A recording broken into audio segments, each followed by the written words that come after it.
Surprise! We're taking the EdUp Experience podcast to Insights EDU. Join us for an incredible higher education marketing and enrollment management conference, February 20th to 22nd in Phoenix, Arizona. Register now at insightsedu.com and use promo code EdUp to save $50 off your registration.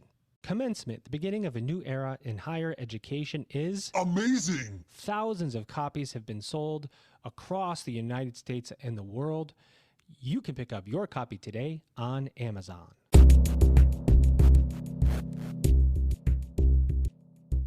Welcome back, everybody. It's your time to EdUp on the EdUp Experience podcast, where we make education your business. And as I like to say, we've made education your business nearly 700 times as this episode is being recorded. And this morning I was just checking because, it's like vanity metrics, and we have crossed 320,000 downloads of this podcast in the last 3.5 years of our episodes.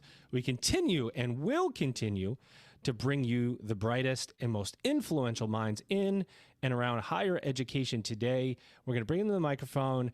And one of my favorite things to do these days is to go back in time and find people that I originally interviewed for commencement at the beginning of a new era in higher education, those 125 presidents that told us everything that's going to happen in the future. By the way, I would pick up that book if I were you, if you want to figure it out. And bring them back because they have a lot to say, and they've got really good questions as they grill, and I mean grill, new presidents that we're bringing to the microphone. And so we'll see what kind of questions my guest host has. Here he is, ladies and gentlemen.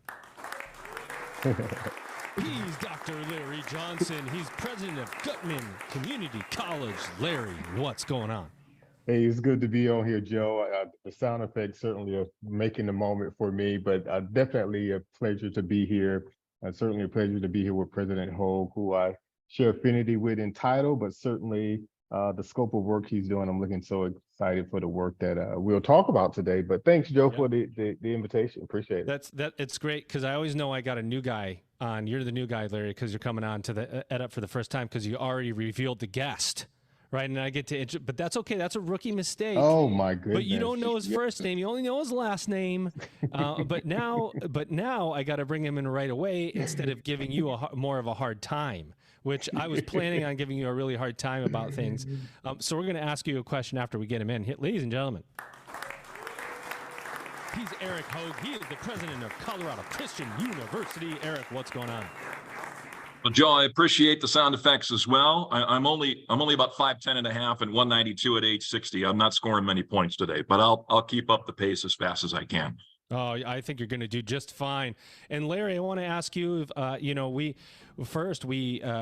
were looking at bringing you back on to co-host episodes here on EdUp, you picked Eric out of a list of presidents and others that we were thinking about interviewing. Can you tell us a little bit about why? Why'd you want to come in and talk to Eric? Oh, wow. It was simply because my background, and I grew up a very devout Pentecostal.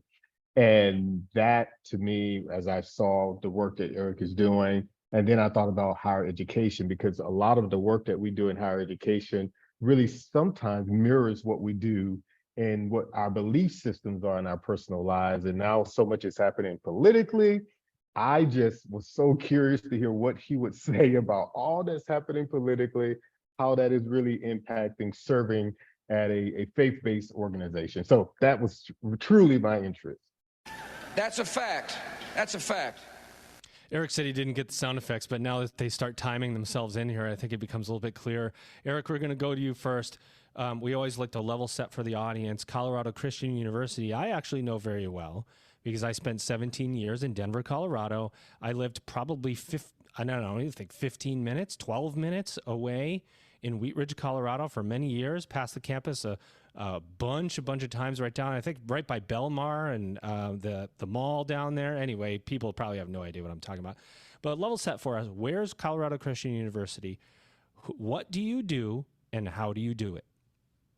So CCU, Colorado Christian University, has a campus in Lakewood, which you described, Joe, just about a mile away from Belmar and a mile away from an In-N-Out, which was not here when you were a resident. So just thought I'd rub that in a little bit.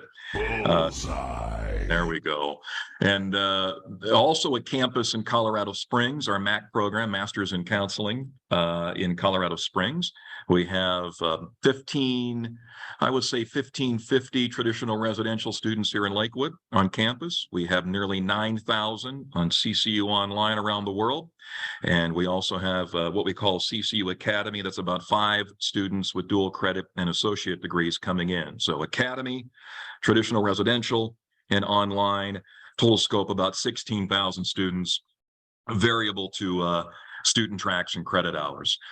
We are what I would describe a university that's intent in being the nation's best performing, most trusted, respected, and recognized, Christ-centered, biblically sound, evangelical, conservative university. That's CCU in a nutshell in one position statement. And I'm the head custodian of the university. Amazing.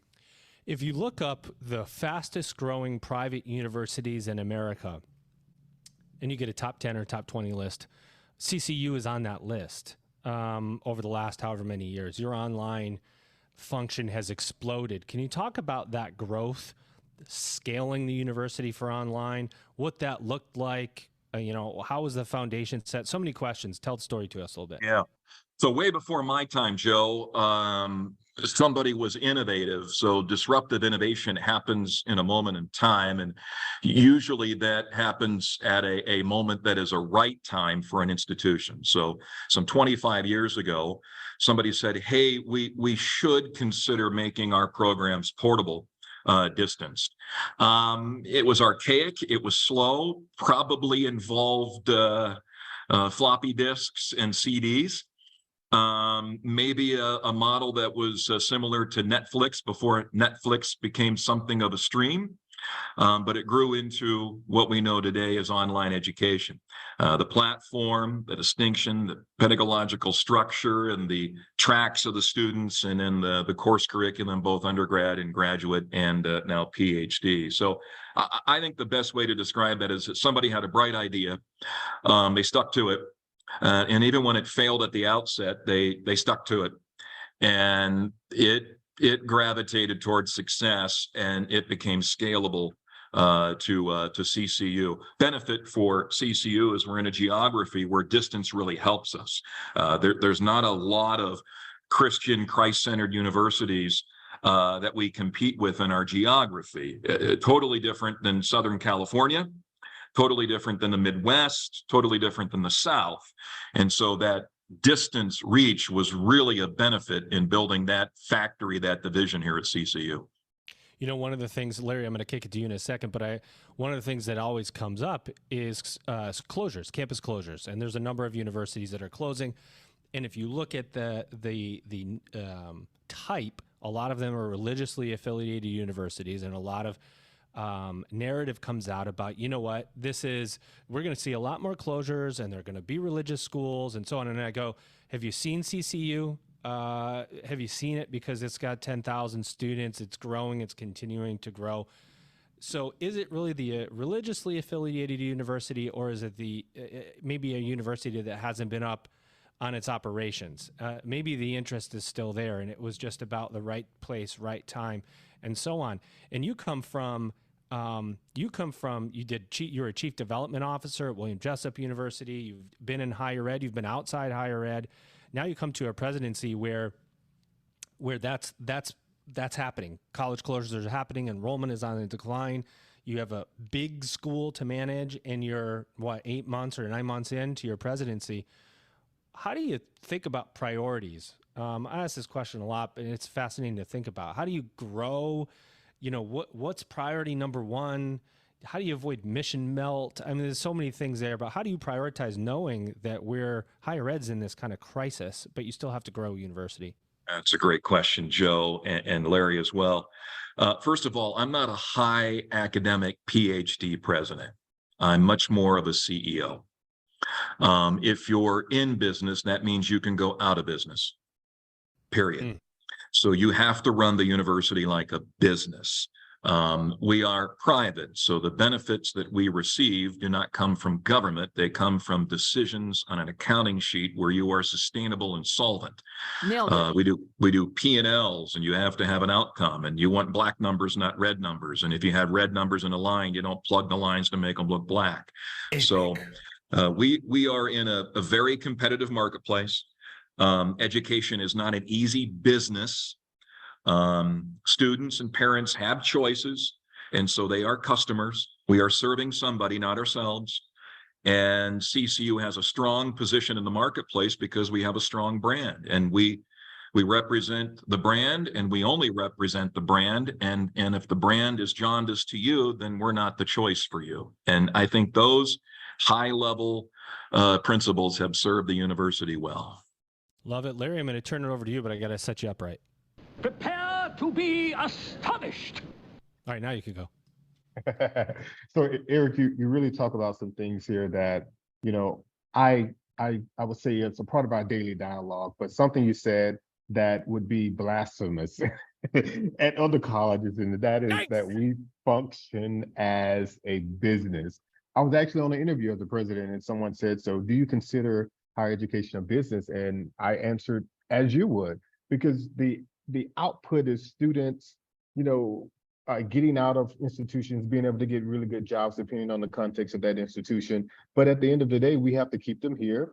Our persistence, completion of students, how many students we're enrolling, how many credit hours they're taking, how do we bolster, you know, the models to make sure they take more credit. So that's always been astonishing to me, that public higher education, community colleges, four-year colleges oftentimes do not want to be considered as a business, but we are in the business of providing educational experiences. So I love that you said that, and hopefully a lot of colleagues that are in public sectors can look at that, because we're having to look closely as colleges now are losing local dollars from elected officials.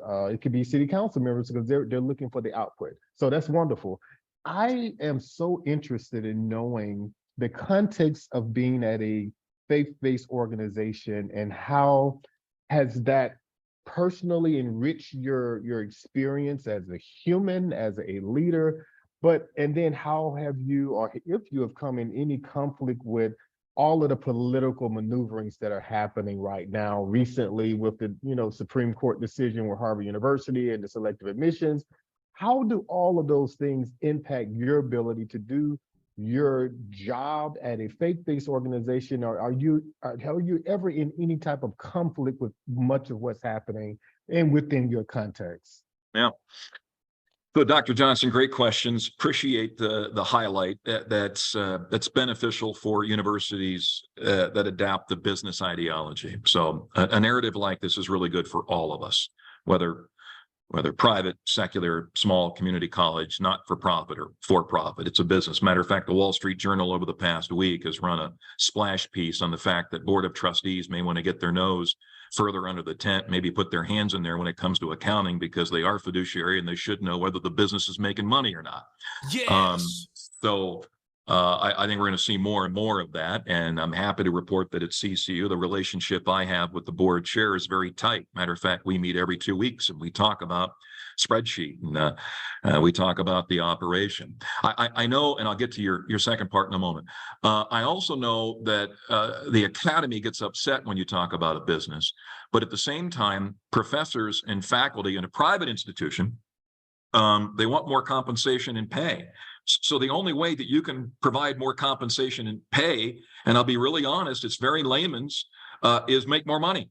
And so when you make more money, you can invest the money in the university, and then you can keep the fantastic merit-based, proven, performing faculty members and deans and have them stay for a long time.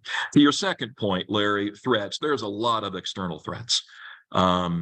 We are a Christ-centered, Christian, intentional, unapologetic about that. We're not in anybody's face, but we're just simply saying this is who we are in a country that has liberty and freedom of association and choice.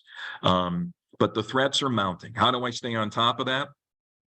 We have a legal council member in our cabinet I talk to legal counsel constantly. I make sure that we're dotting our I's and crossing our T's. I try to get ahead of the curve. I tell our leadership, the jet does not fly you, you fly the jet. If you're behind the jet, you have a problem. You don't know where you're headed. So we're doing our best to prepare and secure this university to be what this university is intended to be, and do so not in a political realm, but I might say in a very reasoned-based argument of our Constitution and our country and our liberties. Tell them like it is. Yeah, so, not easy, not easy. What's the what keeps you up at night right now, Eric? You're 8 months in, 9 months in. Mm-hmm. What's the thing that rolls you around? What's rolling in around in your noggin at nighttime after you've gone in and out? You get back, you know, you're going for a walk after the in and out, because you can't go to bed right after eating in and out. You got to, you know. Right. By the way, Yeah. Colorado has in and out now, so that's like a big thing right after I moved out of there. But anyway, what are you thinking about? Are you thinking about AI? Are you thinking about the future? Are you thinking about the next term? Are you thinking about all those things? What's going on in your mind?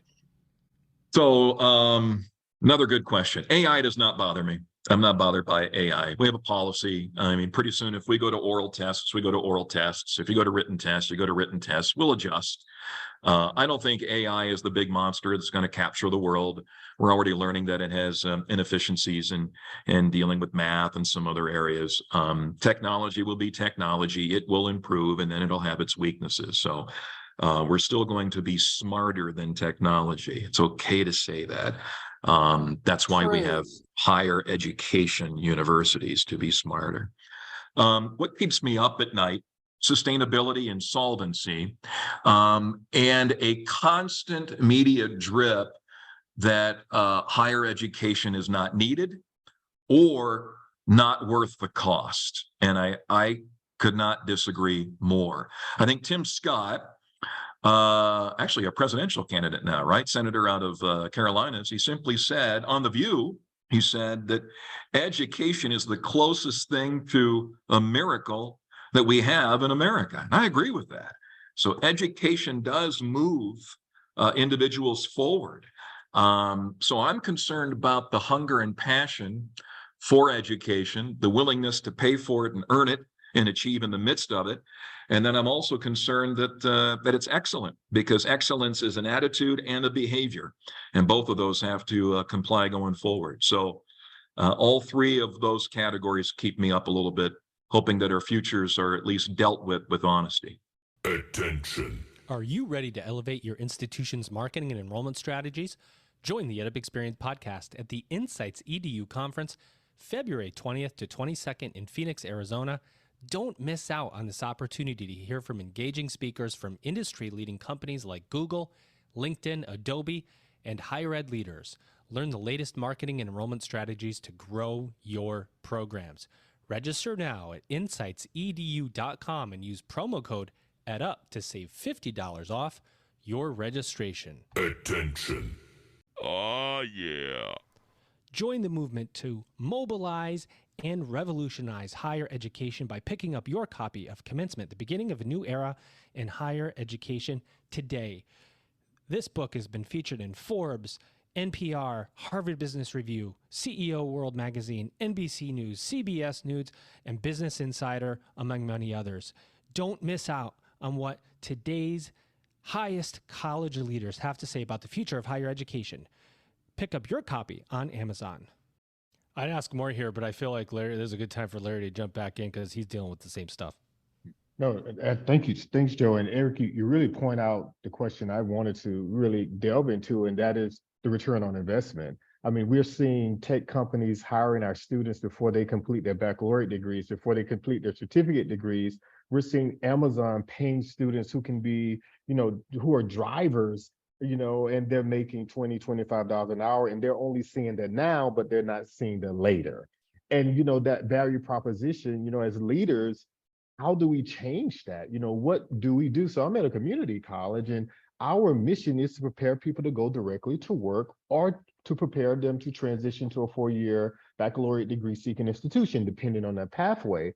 But with the decline of enrollment, as you've seen with data with community colleges, many of those students, for different reasons, are going directly to work, or universities have relaxed their admission standards. Those students who would have enrolled in the community colleges are now going to the four-year colleges, and they're still stopping out because they may not have been as academically equipped, whereas the community colleges would have prepared them. So that is something I think that we are all, as community college presidents, four-year college presidents, really struggling with that value proposition when these corporations are swooping in and saying, hey, as of right now, we need workers. So we need you now. We'll create an apprenticeship and we'll allow you to be in this apprenticeship. But I feel like we are doing those young people and those seasoned persons a disservice, because times will pass and we'll go back to the time when you now need a baccalaureate degree. So what are your thoughts on any of that? Yeah, Larry, I love you. So Me too, Larry. I said it first, Larry. The premise to this whole trend, and it is a trend, is that if you want to assign yourself a ceiling, okay, in life, do not go to college, because you will cap yourself in one way or another. Now, there'll be outliers. The Bill Gates will happen, and the Steve Jobs will happen, right? But that's not the majority. That's not the hot percentage. So don't gain an education, and you will ceiling yourself. Here's the test when this trend ends, and I do believe it is a trend. It'll be here and then it will go away. I mean, we read in the Wall Street Journal all the time, Intel can't build a plant in Israel because they had broken relationships with China. Pat Gelsinger is a good friend of mine. He's the CEO of Intel. If you do your research on Pat, he was board chair when I was at Jessup. And here you have world affairs, history, international affairs, and relationships breaking down business, which in essence breaks down jobs. So if you don't have anybody gaining a reference of history and politics or world affairs in the next 10 to 15 years, the next Henry Kissinger is going to come from where? Because Henry Kissinger didn't want to be president. He was more powerful than the president because he had a relationship with the Soviet Union. And that benefited America, high level. Here's the low level. Next week, I'll welcome 435 new students to campus. We'll have a chapel service where I will speak to all of them and speak to the parents. And I will promise them three things at CCU. Number one, their student will receive a rigorous academic journey. They will be forced to achieve, in many ways forced to fail, because when you understand where your failure points are, then you understand where you need to improve. Number two, they will be challenged biblically and spiritually thriving. It's a Christian university. So we'll work on the mind, we'll work on the heart. Here's the punchline though. And when they graduate, I promise they'll be exceptionally employable. And the applause doesn't come from the students. It comes from the parents, because they say, yes, I want them off the family dole. That's the evidence of both a high level and a low level that the trend's not going to stay there. I like your style, dude. I love the passion. By the way, before we started recording this, if you just listen to Eric talk for like 7 seconds, you can figure out he's done radio before. And I'm sitting here going, wow, I love his inflection. I love that. So this is a nice education for me, Eric, on what it means to be a professional on a microphone. For me, I make mistakes and I spill over my words, and it's really actually pretty horrible. But anyway, what do you think about fighting back? Do you think higher ed, and this comes up a lot on the podcast, and one of the reasons that Elvin and I, when we started the podcast, we didn't have direction. We thought, you know what, higher ed podcasts are by and large really boring. How do we take something that's boring and make it more fun and make it more interesting for a college president to come on and go, you know what, that was fun. I enjoyed that. And then it started turning into, boy, the narrative around higher education doesn't have value. You don't need a degree, and we love higher ed. So we were going, how do we help the situation? Can we give people a platform to fight back a little bit? Because the podcast goes beyond just higher ed, and there's people all over the world that listen. Do you think we're doing enough of it? Are we packaging the value of proposition of higher education in the right way? Or are we accepting that the public is just going to drive higher ed into the ground? And are we too accepting of the negativity out there? Great question. Might be both and in some areas. Number one, every time somebody walks up to Dr. Johnson, and Dr. Johnson might say, he might mention the fact that he has a PhD in whatever his dissertation and his earned PhD is in. The first thing that person will say to Dr. Johnson is, and it's a downcast, well, I don't have a PhD. Okay. That tells you right there that there's still a human value of achieving intellectually. True. So we don't wake up every day thinking, I'm just going to stay here. I want to stay average. I just want to know what I know today and not know something more. God has crafted us. He has made us in a way where education fuels growth. It fuels our passion. It gives us vision. It gives us purpose for life. We have better relationships. We build things. We construct things. And the status quo never fulfills. The temporal moment never competes with the eternal hope. So I have trust that in mankind, we've been wired to learn things. On the other side, I have trust that the media is going to learn that this has been an agenda and it's been wrong-headed from the outset. Because if Stinger, if the newspaper industry had a better education, they would have realized years ago that media was turning digital, and they wouldn't have lost their newspapers in major cities across the country. Bullseye. Larry, you want to come in? Come on in. That was powerful. So it almost seems like Eric went from being the president to now the clergyman. So I have to do this part. And Timothy talks about this. In all thy getting, get wisdom, knowledge, and understanding. And I think that's how you cap off what you just said, because that is the purpose of education. It is for us to be better individuals. It is to improve not only our socioeconomic status, but just the way we think, the way we act, the way we, rear our kids and our loved ones. Education helps to inspire that and helps us to be holistically developed. So I love that. I love that. So as a leader, and you've been in the role now since a couple of months ago. You've been in so many other positions. What is it that led you to say, I've raised, multi-million dollars in campaigns and endowments. I now want to serve in a different way. What was the impetus, the catalyst to now leading this great institution? Boy. So first, personal. My English teacher in high school, her name was Polly Haddon Doyle, Louisville Senior High, Northeast Ohio. I was a jock, played baseball and football.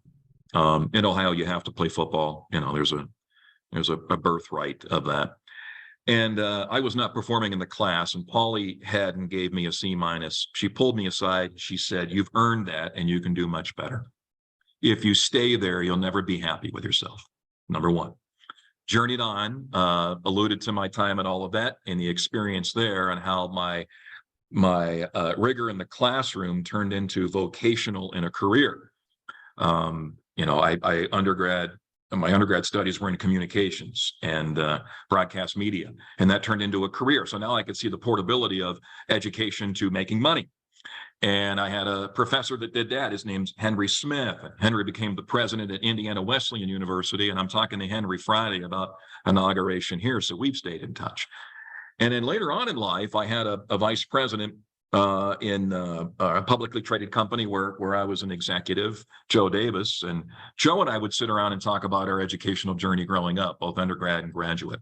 All of this created a passion for me to remember what was invested in me, what was deposited in me over my years of 18, 25, 35, and now 60. And the conclusion is, without that education, I wouldn't have a passion to do this job. And I don't know what my passion would be, but when the opportunity came, I told the board of trustees, not only do I want to do this job, I can't say no to it. It's in my DNA. I believe that higher education, specifically Christ-centered higher education, is a value that no matter what you spend in sweat equity or in tuition, you will always be thankful for.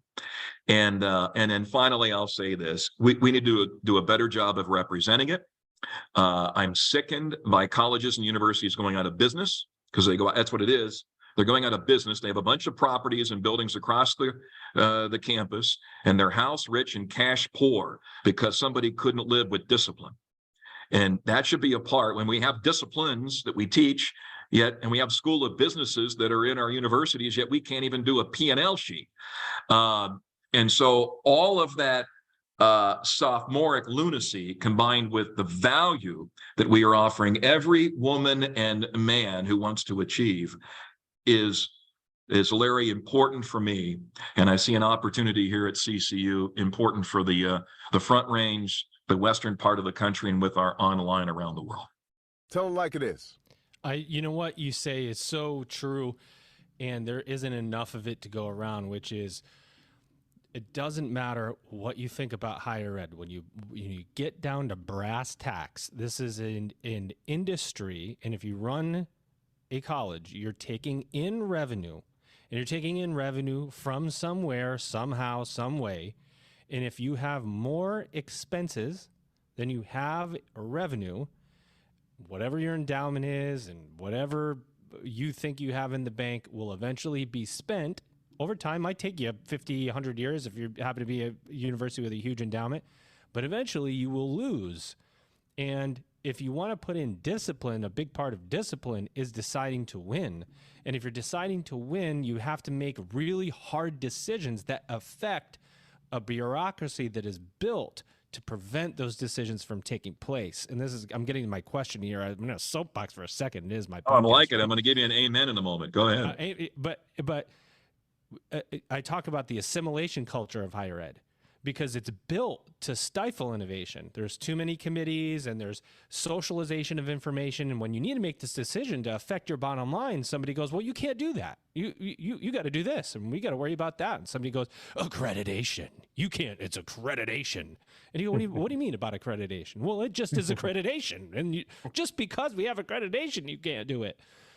How do you stay innovative to do what you said and affect that bottom line without losing the innovator within you and without succumbing to the assimilation culture that higher ed is built for? Great question, Joe. By the way, I tell the community here all the time, I'm a competitor and I want to compete and I like winning, period. I mean, who doesn't like winning? I like winning. So, but how I address that issue is real simple. I ask the question, why? Tell me why. Tell me why. Give me a good reason as to why. I'll give you an example.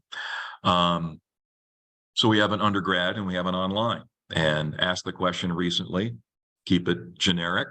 And I said, student tracks are interesting for me. You had a bright young man, bright young lady who enroll at CCU and they want to get a 3+2. They want to come in and get a 3-year undergrad and they want to get a 2 on a major. They want to be done in 5. They want to take their online courses during the summer. So 2 summers with the 3, you get the undergrad, you go right into the 2. We give a discount rate for doing that because it's persisting and continuance. And now all of a sudden they love their alma mater, right? Well, we don't do that. Why? Why? Just tell me why. Well, we've never done that. Why? Why is that the answer? Well, we don't do that because, well, just never been a forum for doing that. Why? Well, we have certain credit hour requirements that you can't go as fast as. Why? Why? Why do we have barriers and rules that prohibit us from being innovative? Why can't we expedite students? Why can't we reinvent? What's wrong with reinventing? I don't get it. Businesses do it all the time. Why can't we diversify? Yeah, there's going to be some students that want to come and do the gold standard, do 18 to 22, 4 years or 5, and live and have that experience. Fantastic. That's what the customer wants. And we deliver that to them in excellence. But Ricky comes by and says 3 + 2, and I want to go to a PhD. And we say to Ricky, we got all 3 for you. How can we package that, Ricky? Well, we don't. Why? So every university must ask the question, why, whenever somebody says we can't do that. I love that answer. And Larry, I'm going to give you the last question or two before I close out the episode. But I love that because higher ed is not good at creating customer loyalty, right? If you've got, and I've said this and I've given this example on the podcast before, I got 3 degrees from 3 institutions. If you package things appropriately, especially if you have that life cycle, you not only do you build loyalty, because you could pass on the acquisition cost savings to the consumer so they get a discount on their degree, right? Because you don't think about that. You got to go out and get them again if they leave and they're thinking about somewhere else. You got to pay more money to get in front of them. If they just continue on, that saves acquisition costs. You could apply that to the consumer and give them a break. But also it keeps them within your ecosystem. If you want to talk about lifelong learning, that doesn't mean go off somewhere else and learn somewhere else. You want to provide the lifelong learning. And that's where partnerships are important. It's where intention is important. And I'm soapboxing again, Larry, I'm going to give you the mic, but I just love what you're saying, Eric, because that's winning. If you can keep a student in your ecosystem, that's winning. But you have to define that and you have to make everybody else see it, right? And that's the hard part. You're exactly right. Yeah.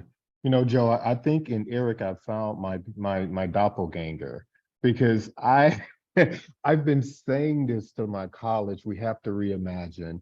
We can no longer do this, this structured approach. We need to start thinking of accelerated programs. We need to start thinking of different modalities, evenings, weekends, Friday, Saturday, because that's what the consumer wants. You can't expect every student to be in this cookie cutter model and structure that's 50, 60, 70 years old. So I said, oh my God, yeah, we're on point there. So a book I had my team read last year, my first year at the college, was by Simon Sinek. It was called Getting to Why. And I challenged them to ask the question, why did you choose higher education? Why did you choose this institution? And what is keeping you here? And you talked about the why a lot. So for leaders like myself, who we've gone through a pandemic, this is my 3rd presidency, and you oftentimes wonder, okay, you're dealing with getting folks fully remote in less than 2 weeks. You're getting them back to classes and back to the office, and many of them may be a little reluctant. What is it that you can say to encourage leaders like myself to remain in, I would say, I don't want to say the struggle, because it's not a struggle, it's great opportunity, but to remain in this profession of servanthood when it seems like so much is happening and you're so depleted. And I'm just almost 20 years in, but I still feel that fatigue, but my heart is for the people. What would you say to encourage us to remain steadfast and unmovable? Yeah. So Larry, a lot of things come to mind. I think as leaders, we need to realize that it's important for us to build in margin, for us to pause and remember our own why. That's fuel to our fire. It gives us passion when we remember our own why, and time to pray about that, to think about that, to talk about it over and over again. And I'll give you a quick example. And this is probably just a story, not fully answering your question, Larry, but I do this. I do it every week. I take a day, an afternoon, and I walk the campus. I just walk the campus and I talk to faculty and I talk to students and I talk to employees and I talk to security and maintenance and anybody that I can talk to. And I build that margin in so that I'm out talking to people who are also a part of the mission and the commitment of Colorado Christian University. That fuels me in my leadership. So there's commonality, there's passion. I hear about problems we can address, we can easily fix. I mean, there's problems you can easily fix, but you just don't know it. And if you feel better if you could check 10 easy things off and you got 2 hard things you're working on for months. You're moving things forward. But here's the best part. Every year at commencement, and I'm not trying to be biased here, but I love our traditional undergraduate students, but more so, I love our adult learners. There will be adult learners age 45, let's say mom, 2 kids, married. They will arrive, maybe fly in for commencement. They are jumping up and down before their name is called. Victory! They walk across the stage. There's tears coming down their cheeks. They don't take the diploma. They grab the diploma. They raise it in the air. They skip off the stage. Their whole family has blowhorns and catcalls, and they're screaming, and they got balloons, and I don't care. Scream away. We allow people to go to a football game and cheer. Cheer somebody who just got their PhD. Cheer them on. It's mom. That's my mom. Yes. That's my dad. They walk down. They take pictures. They hug. That's my why. I watch that every year. I remember it throughout the year. I take pictures of it. And at the end of it, you tell me it's not worth it. When a 48-year-old mom with 5 kids and the kids are going, Mom did it, I'm going to do it. Mom, we're proud of you. And her husband's right there giving her a hug, crying right along. You tell me it's not of value and it's not worth it. You're lying. You are misled. You may not be human at that point. Wow. That's Yeah, it. kids in the audience cheering for their mom or dad is something. If you see it or you've been a part of it, like these 2 gentlemen have, like I have, there's nothing like that. There's nothing like that where a kid's screaming out mom and dad. That's what it's all about. It's really interesting, and you bring back. You're really good at evoking emotion, Eric. I'll tell you. You get you off the stage before I start crying here. So the last 2 questions for you. Number 1. What did we not say about Colorado Christian University? Anything that you want to say? You get an open mic, take a couple of minutes. I don't think I need to prep you. You just say whatever the heck you want to say about CCU. I put together my 9 when I took office, and I'll read you a couple of the 9. Number 1, our goal is to be a great Christian university and not average. Great. I believe we can, as Christians, hunger for greatness. When we achieve excellence, we're using all of our skill sets, all of our talents for the glory of God's name. So I want to be a magnet for outstanding Christian students and scholars, offering a biblical, integrated, rigorous, exemplary education that equips each CCU student for significant leadership that transforms the world with grace and truth. Number 2, I want to be a leading Christian university in developing student spiritual formation, student discipleship, and proclaiming the gospel of Jesus Christ. I know a lot of people are jaundiced to Jesus. Listen closely. He loves you. And number 3, I want to be committed to actively recruiting, retaining, and rewarding the best performing, most distinguished Christian professors to the existing roster of eminent CCU faculty. And I want our students, this is number 4, and I'll stop here. There's athletics in here, there's budgeting in here, there's vision and being relevant. But here's probably the one thing that people need to know about Colorado Christian University, other than the fact that we are intentional and we want to be compelling and distinct. We are intentional in developing and delivering competent, convictional, and courageous graduates. I have a neighbor who lives by me, World War II vet. He says, whatever you do, Mr. President, make sure those students have resilience built in them. I don't know if our country is as resilient as it used to be. At CCU, we're going to build resilience back in our graduates. What do you see for the future of higher education, Eric? I'm an optimist. There may be less opportunities, and they will be better, and they will be run like a business. Sorry. And they will be solvent and sustainable, and they will be competitive, and they might be distinct. They will be collegial. They will be accredited. And they will hunger after excellence. Get on that path, and we're headed in the right way. Well, gents, I'm not going to say anything, but that this was pretty awesome. Pretty awesome is an academic phrase that I pulled out. I'm really honored and appreciative that I got to be a part of this conversation and interaction between the both of you. I'm going to outro my guest co-host first. He was one of the first 125 presidents in commencement, the beginning of a new era of higher education. Ladies and gentlemen, he's Dr. Larry Johnson. Sorry, Larry, I hit the wrong button there, buddy. I like that.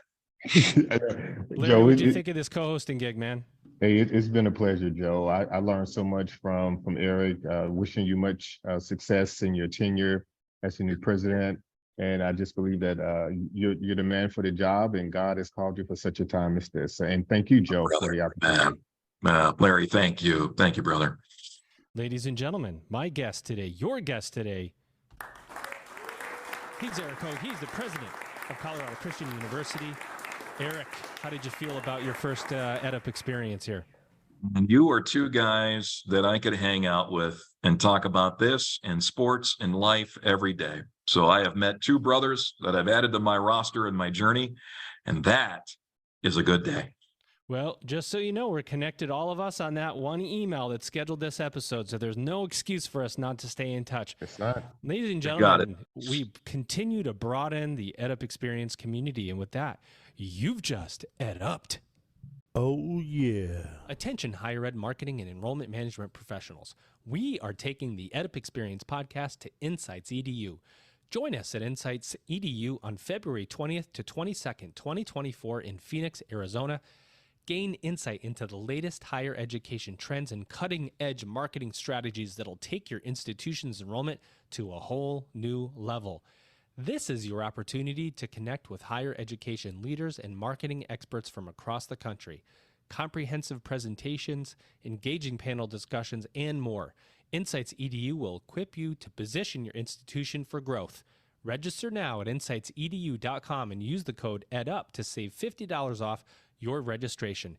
Can you afford to miss this conference? I don't think so. Attention.